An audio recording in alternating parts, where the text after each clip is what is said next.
정프로 스포츠 분석 채널에 방문해 주셔서 감사합니다. 저희 채널은 라이브 스코어, YG 토토, 배트맨 토토에서 제공되고 있는 스포츠로만 분석 공유하고 있습니다. 무엇보다 적중률을 높이고 싶으신 회원분들은 정프로 가족방에 입장해 보시면 보다 확실한 정보를 쉽고 빠르게 받아보실 수 있습니다. 거짓으로 말씀드리는 게 아닙니다. 일주일만 참여를 해보시면 정프로 분석방은 다른 곳과 다르다는 걸 확실히 느끼실 수가 있습니다. 정프로 최종 조합이 궁금하신 분들은 영상 하단 고정 댓글 확인해 보시면 입장 링크가 있습니다. 클릭 후 입장해 보시면 됩니다. 분석가 흉내는 내는 가짜들이 유튜브에서 판을 치고 있습니다. 이상한 곳에 입장하셔서 고통받지 마시고 안전하고 확실한 곳에서 정보 받아보시길 바랍니다.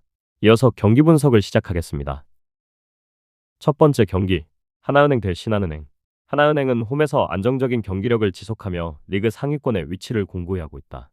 시즌 평균 득점이 꾸준히 상승세를 보이고 있으며 외곽과 내외곽 연계, 공격 모두에서 효율적인 흐름이 유지되고 있다.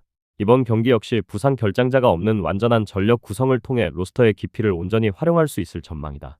공격 전개에서는 올 시즌 팀 주득점 루트를 구성하는 3점 시도, 빈도와 중거리 슛 성공률이 모두 상승 곡선을 그리고 있어 전체 득점의 폭이 넓어지는 특징을 보인다. 특히 홈에서의 경기일 경우 초반부터 높은 슛 시도와 빠른 템포로 상대의 수비 균형을 무너뜨리는 경우가 빈번하다. 하나은행은 최근 경기에서도 수비에서 시작된 빠른 전환 공격과 고른 득점 분포로 팀 에너지를 효과적으로 분산시켰으며 이런 패턴이 이번 경기에서도 핵심이 될 가능성이 높다. 리그 최상위 수준의 외곽 성공률과 공수 효율 차이를 고려하면 점수 생산 면에서 일정 이상의 흐름이 예견된다. 신한은행은 올 시즌 내내 전력 공백 없이 비교적 건강한 로스터를 유지했으나 경기력 자체는 여전히 불안정한 흐름을 보이고 있다. 최근 원정에서는 평균 득점이 높게 형성되고 있으며 이는 빠른 공격 템포와 외곽 의존도가 높아진 결과로 해석된다. 하지만 이러한 방식은 수비 전환 속도 저하로 이어져 상대에게 실점 기회를 내주는 빈도가 함께 증가하는 양상을 나타낸다. 원정 경기에서 공격적으로 접근할 때 득점 효율이 높아지는 사례가 일부 있었지만 동시에 실점도 크게 늘어 점수 교환전 양상으로 흐르는 패턴이 두드러졌다. 이번 하나은행전에서도 상대의 견고한 수비를 흔들기 위해서는 빠른 속공과 돌파를 통한 초기 득점이 필수적이다. 그러나 후반으로 갈수록 체력적 부담이 누적될 경우 수비 라인이 무너지는 한계가 드러날 가능성이 크다. 결국 신한은행의 전략은 공격적 전환을 통해 득점을 유지하는 동시에 리바운드에서의 집중력을 얼마나 확보하느냐에 달려있다. 이 부분에서 균형을 잃는다면 상대의 빠른 공격에 다시 점수를 내주는 결과로 이어질 수 있다. 경기의 전반 흐름은 빠른 템포와 양팀의 높은 공격 참여도로 인해 다소 득점이 과열되는 방향으로 전개될 가능성이 높다. 하나은행은 안정적인 외곽 슈팅 감각과 조직적 수비로 주도권을 잡으며 상대의 수비 체계를 흔들어 놓을 것으로 보인다.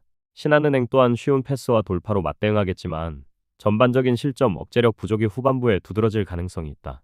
하나은행은 시즌 내내 이어온 공격 효율을 바탕으로 중후반 주도권을 이어가고 경기 전체 득점도 리그 평균을 상회할 것으로 예상된다. 전체적으로는 빠른 템포 속 득점 교환이 지속되며 활발한 공격전이 전개될 것으로 보이고 홈팀이 전체 리듬을 주도할 가능성이 크다. 종합하면 오버 양상 속 하나은행의 핸디캡 승리를 예상한다. 두 번째 경기, 삼성화재 대 한국전력. 삼성화재는 현재 핵심 자원이 이탈한 상태에서 팀 전력이 뚜렷하게 약화된 모습을 보이고 있다. 외곽 공격의 주축이었던 송명근이 무릎 인대 접합 수술로 시즌 아웃 판정을 받으면서 팀의 전체적인 공격 밸런스가 크게 흔들렸다. 송명근이 보유했던 높은 공격 성공률과 안정적인 득점 루트가 사라지자 기존 사이드 공격에서의 효율이 급격히 떨어졌다. 여기에 리베로 박유현의 부제로 리시브 라인까지 불안정해지며 수비 라인에서의 조직력 흔들림이 연쇄적으로 이어지고 있다. 현 체제를 이끌고 있는 고준영 감독 대행 체제 또한 경기 운영과 교체 타이밍 면에서 아직 완숙하지 못해 실책과 리시브 붕괴가 반복되는 흐름이 자주 나타난다. 결국 삼성화재는 공격 효율뿐 아니라 랠리 전개에서도 좀처럼 주도권을 잡지 못하고 있으며 세트 중반 이후 리듬을 잃는 경우가 잦다. 홈이라는 이점이 있더라도 상대의 블로킹 라인을 뚫는 힘이 부족한 점이 치명적인 약점으로 작용한다. 한국전력은 최근 3연패에 빠져 있으나 상대적으로 상위권 팀을 연달아 만난 일정이었고 경기 내용 자체는 완전히 나쁘지 않았다. 중심 센터 신영석이 종아리 통증으로 결장 중이지만 대체 자원들이 일정 수준의 블로킹 높이를 유지하며 최소한의 균형을 만들어주고 있다. 정민수가 리베로로 복귀하면서 리시버 안정감이 되살아났고 이는 공격 전개, 속도와 랠리 유리성 모두에 긍정적인 영향을 주고 있다. 외국인 공격수 무사엘과 베노는 연휴 기간 경기에서도 정상적인 몸 상태를 유지하며 꾸준하게 득점을 기록하고 있으며 세트 후반 집중력에서도 안정적인 흐름을 보여준다. 전체적으로 블로킹, 서브, 리시브 모든 지표에서 삼성화재보다 우위에 서 있으며 득점 확보 루트도 보다 다양하게 구성되어 있는 점이 강점으로 평가된다. 이 대결은 외곽 전력 약화와 조직력 흔들림에 시달리는 삼성화재가 리시브 안정감을 되찾은 한국전력을 상대로 얼마나 견딜 수 있을지가 핵심이 될 전망이다. 삼성화재는 홈에서의 잦은 범실을 줄이는 것이 최우선 과제이며 초반 서브 리시브에서 버티지 못할 경우 세트별 격차가 쉽게 벌어질 가능성이 크다. 반면 한국전력은 신영석의 부재에도 불구하고 공격과 수비에서의 흐름이 비교적 일정하며 랠리 운영 면에서도 한층 높은 완성도를 유지하고 있다. 전체 전력 균형과 최근 경기력의 흐름을 종합하면 이번 경기는 정배 구도 속의 한쪽으로 기울 가능성이 큰 매치로 보인다. 언더 양상 속 삼성화재의 핸디캡 패배를 예상한다. 다음 경기 분석에 앞서 여러분들에게 조금이나마 도움이 되고 빠르게 정보를 받아보실 수 있는 곳을 마련해 두었습니다. 저의 영상의 하단 댓글을 확인해 보시면 링크가 있습니다. 클릭 후 손쉽게 입장이 가능합니다. 누구나 참여 가능하고 100% 무료로 운영하고 있습니다. 돈을 주고 유료 정보를 이용하시는 것보다 저희 멤버방에서 유료 정보와 똑같은 분석 정보를 받아보실 수 있습니다. 저희 멤버방에서 제공되는 정보들과 스포츠를 좋아하고 즐길 수 있는 멤버방으로 참여하시길 바랍니다. 함께 떠들고 즐겁게 배팅 라이프를 즐기셨으면 좋겠습니다. 무조건 당첨은 장담해드릴 수 없지만 당첨될 확률을 극대화하실 수 있습니다. 세 번째 경기, 한국도로공사 대 GS칼텍스. 한국도로공사는 최근 팀의 핵심 공격 라인에 균열이 생기며 공격 효율이 뚜렷하게 떨어진 상태다. 강소희가 허리 부상으로 전력에서 이탈한 이후 삼각편대 중 한 축이 무너진 공격진은 모마와 타나차 중심의 단조로운 패턴으로 변했다. 김종민 감독이 밝힌 바와 같이 강소희의 출전 가능성은 미비하며 설령 교체로 나선다 해도 경기 리듬을 충분히 끌어올리기 어려울 전망이다.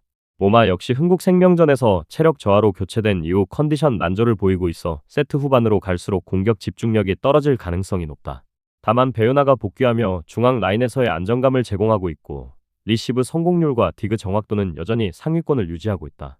그러나 강력한 서브 압박을 받는 상황에서 공격 전환이 늦어지는 빈도가 많아 전체적인 경기 리듬은 상대 팀의 빠른 템포에 휘말릴 위험이 크다.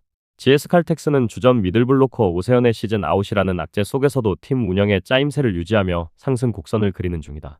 오세현과 최유림, 유서현이 모두 이탈하면서 중앙 높이가 약화된 것은 사실이지만 권민지와 레이나를 활용한 변칙적 속공과 파이프 공격이 새로운 활로로 자리 잡고 있다. 특히 세트당 서브 성공 개수가 리그 1위를 기록할 만큼 서브 공세가 강력해 초반부터 상대의 리시브 라인을 흔들며 경기 주도권을 가져오는 장면이 잦다. 레이나와 실바가 번갈아가며 후위 공격을 이끌며 공격 루트가 다양해졌고 짧은 랠리보다는 긴 랠리 속 득점을 노리는 전환 패턴이 잘 작동하고 있다.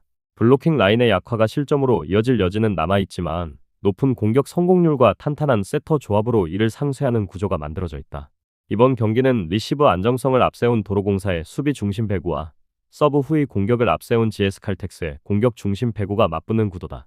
도로공사가 강소희의 공백을 완전히 채우지 못한 상태에서 모마의 체력 부담이 누적될 경우 후반 세트로 갈수록 공격 효율이 떨어질 가능성이 높다. 반면 GS는 중앙 높이의 약점에도 불구하고 중장거리 공격에서 효율이 뚜렷하게 상승하며 상대의 수비 형태를 깰 여지를 갖고 있다. GS의 강한 서브와 후위 공격이 도로공사의 리시브 라인을 계속 압박할 경우 홈팀이 리듬을 회복하기 어려운 흐름이 예상된다. 결국 높은 득점 흐름이 이어지는 오버 양상 속 한국도로공사의 패배를 예상한다. 저의 영상이 마음에 드셨다면 구독과 좋아요, 알림 설정 해주시면 저에게 큰 힘이 됩니다. 추가적인 조합픽과 다양한 경기에 대한 세부적인 분석과 결과가 궁금하신 분들은 영상 하단의 댓글창 꼭 확인해 주시길 바랍니다. 스포츠 토토가 처음이신 분들 혹은 적중률이 낮으신 분들께서는 멤버방 적극적으로 추천드리고 멤버방 입장하시면 분석 비교부터 해보시길 바랍니다. 멤버방에 다양한 픽스터 분들이 많이 있으니 도움을 받아서 수익을 극대화하는 것도 괜찮은 방법일 수 있습니다. 그러니 며칠 지켜보신 후 마음에 드는 조합픽 탑승하는 방법도 좋을 수 있습니다.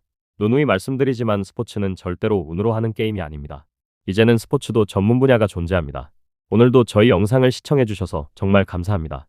구독과 좋아요 한 번씩만 부탁드리며 저는 다음 영상에서 인사드리겠습니다.